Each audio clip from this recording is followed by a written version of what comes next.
Folks, welcome in to A Drink of Wisdom with Nathan Drinkard. I'm Jay Wise. Thanks for spending some of your time with us. As a reminder to all our listeners, we're on Anchor, we're on Apple Podcasts, we're on Spotify, we're on so many other podcasting platforms. If you're looking for the video format of the show, you can find it at the A Drink of Wisdom YouTube channel. And today we're debuting streaming live on the Colorcast app, and that's about the size of it so far. Drink, great to have you along. Hey man, I'm glad to be along. You know what it is? It's a tremendous Tuesday. We back in the mix again. How everything with you and yours? Going good, man. Going good. Ready to get this thing kickstarted. Well, to get it kick started, we will do. You know what it is? It's another day, another dollar. We got to give the streets what they need. We see what they don't. We definitely gonna say what they want. Set your dinner plates because it's time to eat. And last but not least, let's talk some sports, baby. What we got today, Jay? All right, this is episode 21 of season 3, and we'll recap the Sunday NFL action. We're going to discuss some major college football coaching moves, and we're going to recap rivalry weekend in college football. We're going to start with the Green Bay Packers moving on to 9-3 with a 36-28 victory over the Los Angeles Rams. The reeling Rams, who have lost now 3 in a row. The Packers led 36-17 at one point after a Rasul Douglas interception. The Rams would score 11 in the fourth quarter to make it a little bit more interesting. You had an Odell Beckham touchdown in there, but not enough. Aaron Rodgers over 300 yards, 2 touchdowns, also a rushing touchdown, over 100 yards for Davante Adams. Matthew Stafford did throw for 3 touchdowns, but also had that pick 6. And Cooper Kupp led them in the receiving game with 7 catches for 96 yards. Drake, what's the bigger deal to you in this game? The Packers winning? Well, the Rams losing for the 3rd consecutive time. I'm gonna go to Rams losing. Listen, this is supposed to be a matchup of elite teams in the NFC, as we call them. You know, we had a pecking order of NFC teams that was up there, and these was 2 of the teams. But here's the deal: I don't give a damn what the excuse the Rams got. Yo, this Aaron Rodgers didn't even practice for this game, and this what you roll out? You supposed to be the best defense in the NFL, and this what you gonna roll out against an almost 40-year-old quarterback that didn't even practice? Come on, man. So I'm gonna tell you right now, I don't give a damn what the excuses is. Now, I will say I don't know, what didn't happen to Matt Stafford. Even though he had a pretty decent game, but this ain't the same Matt Stafford we seen in week 2, week 3, week 1. That Matt Stafford was off the charts. We was ready to go and pencil them into the Super Bowl. This guy we looking at now looking more like Detroit Matthew Stafford, if you know what I mean. Like, he seemed to be kind of like, I don't know if he's losing his confidence or whatnot, but it's something going on there inside that helmet, and it's not looking pretty. But with that said, I got to give credit to the Packers, man. Here's the deal. Like I said, Aaron Rodgers came out here. He said the condition he has is a little worse than turf toe, and it kept him out of practice, but it wasn't going to keep him out of the game. And I'm going to tell you right now, Aaron Rodgers, 28 of 45 for 307 yards and 2 touchdowns, didn't throw an interception. Here's why I'm impressed with that. Because he only got a whopping 23 yards from Aaron Jones. He got 69, 69 yards from A.J. Dillon, but that was on 20 carries, so you do the math. With that said, he still was able to use Davante Adams the way he wanted to use him. Randall Cobb showed up for him. Dare I say, Valdez-Scantling showed up. So, listen, the Packers seem to be the class of the NFC right now. Why do I say that? Yes, I know the Packers lost to Minnesota 2 weeks ago, but it wasn't like it was a smoke check. Minnesota got the ball last, they scored. It was a shootout. It happens. But right now, as you look at the NFC breakdown, we had the Rams, the Packers, the Cardinals. I think at the last time we talked about this, the Cowboys was in the mix. And who was the 5th team? Did I say the Bucs? I think the Bucs, right? So you had those 5 teams at the top of the heat. And, listen, the Cowboys kind of came to earth. They're not probably where we want them at this point. But when you look at the other 4 teams, right now you're looking at the Rams and Cardinals. The Packers and the Cardinals. The Cardinals have a clear-cut weakness. As you like to illustrate, it's the run defense. Whereas the Packers don't have a clear-cut weakness, I don't think. Even with the wide receiver core looking like it looked.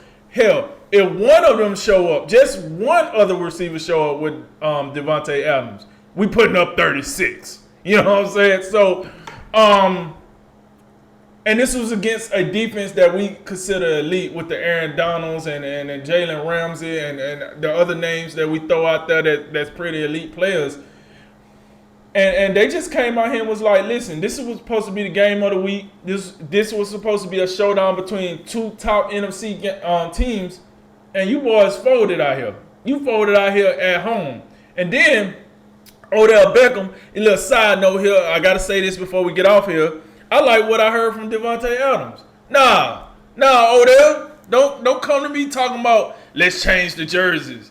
End of the game, let's change the jerseys. No, we ain't changing nothing. We ain't changing no jerseys. You had a chance to be here in a Green Bay jersey. You picked the Rams. Ooh. So stay over there with the Rams. Go and have that. We handing out business cards. You need your carpet clean. Here you go. Hey, let's roll, baby. So that's what happened. I like to hear that from Devontae Adams. I really did because I like that. Like I placated for you to come here, and you chose to go to LA for obvious reasons. I know why, but still. Could have came here and been a winner, baby.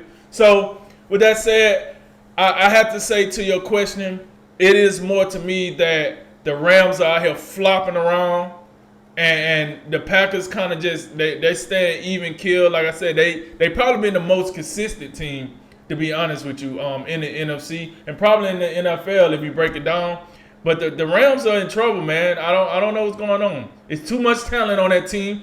They out here looking like that Lakers team with, you know, Kobe, Shaq, Karl Malone, Gary Payton. We just going to be out here just collecting talent to do nothing. That's what I'm starting to feel. So we need to get it together there. And I think they will. I think Sean McVay will figure something out. I think Matt Stafford will get out of his own way and the offense will roll. Defense need to pick it up. But, yeah, I think the Rams are faltering. I think the Packers have made themselves clear-cut the number one team in the NFC. And we'll see where we go from here. Yeah, I tend to agree. The bigger story is how the Rams seemingly just are going backwards, which is odd because they went hard like around the trade deadline. Like you pick up Von Miller, you pick up Odell Beckham. I mean, those are two huge names and two huge talents, and it just hasn't worked right now for whatever reason. I heard someone, forget who it was, but someone made a good point about just, you know, maybe this is just a chemistry problem that's going on. And also, like, maybe Robert Woods' injury is, you know, a bigger deal than we thought. But, I mean, at some point, you just can't make excuses. Like, it just defies logic that you can keep, that you were 7-1, and then you accumulate more talent, and now all of a sudden, you can't figure it out. And not only can you not figure it out, but you're not close. Like the Titans beat you by 2 possessions. The 49ers beat you by 21. And this game wasn't close. I mean, it was 36-17, and then the Rams made it look respectable at the end. I mean, the Packers completely outplayed them. And not only that, you talk about what the Rams have added. The Packers were missing some great players in their own right. No David Bakhtiari. Right. They left their primetime left tackle. Your left guard Elton Jenkins, he was not there, and they continue to be without Jair Alexander and Za'Darius Smith. So, I think what Green Bay's doing right now is remarkable.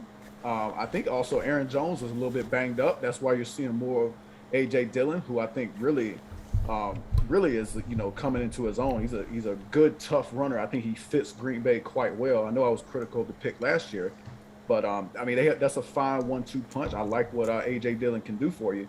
But it's definitely good, you know, the point about, you know, getting other receivers involved. You're seeing Randall Cobb do some stuff now. He's getting in there. Valdez-Scantling, he's a guy who can stretch the field. We understand that. Aaron Rodgers, I mean, I know he's dealing with a toe issue, but I don't know, man, he's looking pretty good out there. You know, he's out there, you know, doing the naked bootleg and, you know, beating Jalen Ramsey to the pylon. He's doing that. I don't, as much as, you know, I'm just pretty perplexed by what the Rams are doing and how they continue to go backwards. I just don't want to undersell how impressive Green Bay has been this season.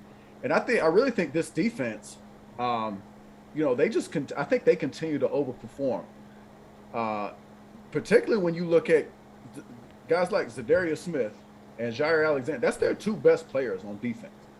And I think on the pass rush side, I think they're a little bit better equipped. They still have Preston Smith, and Rashawn Gary is a really good player too. But without Alexander, Kevin King, he ain't been in the lineup. It's just like Rasul Douglas. I mean, remember Rasul Douglas in Philadelphia was just a joke, and he's playing great. So, dare I say, Matt LaFleur is getting more out of his team than Sean McVay is. Drake, this is perplexing. It's really bizarre. I mean, and the one thing is, like, at least the Rams aren't out here losing to just bum teams like somebody else that I'm thinking of that I'm sure we'll cover in a bit. But look, they got 5 games to get this thing together. They're as of right now, they'd be a wild card. I mean, they're going to make the playoffs. I can't imagine them just continuing to just go backwards, over and over. But I tell you one thing, like, you got to win next week against Jacksonville, and then you got to get serious because you're going to have Arizona, Seattle, at Minnesota, at Baltimore, and then you close out with the 49ers. They got to start whacking some wins together and building some confidence because right now, this is just a football team that just they just look like a shell of themselves compared to the beginning of the year.